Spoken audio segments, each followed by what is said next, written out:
Ventriloquist Possessed Doll. The Last Performance. Chapter 1. The Inheritance. Margaret stood in her late Uncle Frank's dusty workshop, surrounded by dozens of lifeless wooden faces. As a retired ventriloquist, Uncle Frank had crafted hundreds of dummies throughout his career, but none quite like Vincent. The doll sat perched on a shelf above Frank's workbench, its painted blue eyes somehow more vibrant than the others.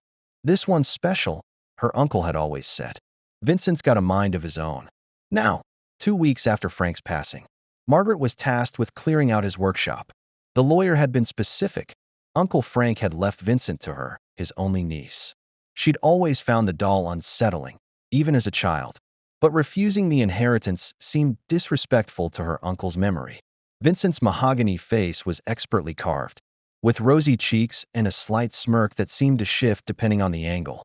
His black tuxedo was immaculate, without a speck of dust, unlike everything else in the workshop.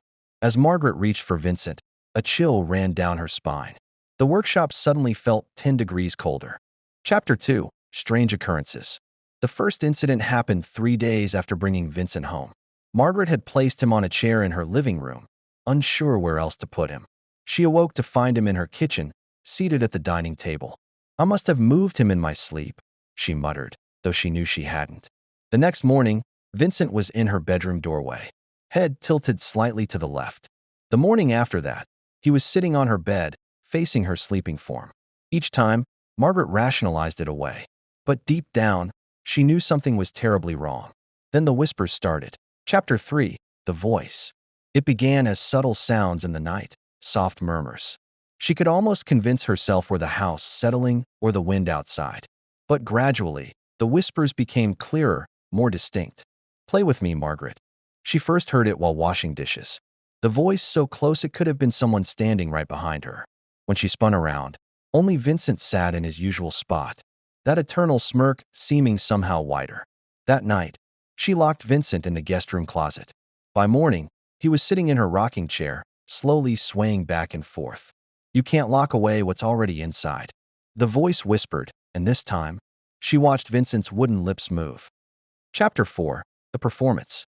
A week later, Margaret woke to find Vincent standing at the foot of her bed. His wooden joints somehow fluid and natural. His painted eyes had changed. They were no longer just blue paint on wood, but deep, swirling pools of consciousness. "It's time for our performance," Vincent said. His voice no longer a whisper, but a clear, resonant tone that filled the room. "Uncle Frank taught me so many tricks." Margaret tried to scream, but no sound came out. She watched in horror as Vincent's wooden fingers began to move independently, his head turning at an impossible angle. "You see, Margaret, your uncle didn't make me. He trapped me. I've been waiting decades for the right moment, the right person. And you, my dear, are perfect." Chapter 5. The Truth.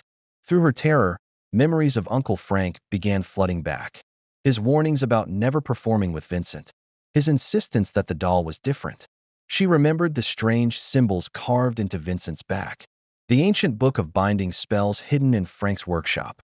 Vincent was climbing onto her bed now, his wooden feet making no sound on the covers.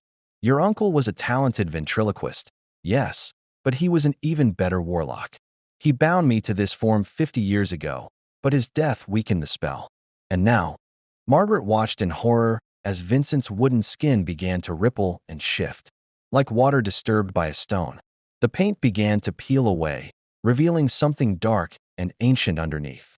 Chapter 6. The Final Act. In her last moment of clarity, Margaret remembered Uncle Frank's final words to her.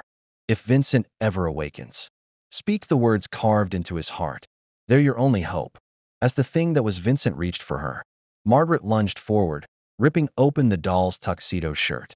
There, carved into the wooden chest, were 3 words in a language she didn't recognize.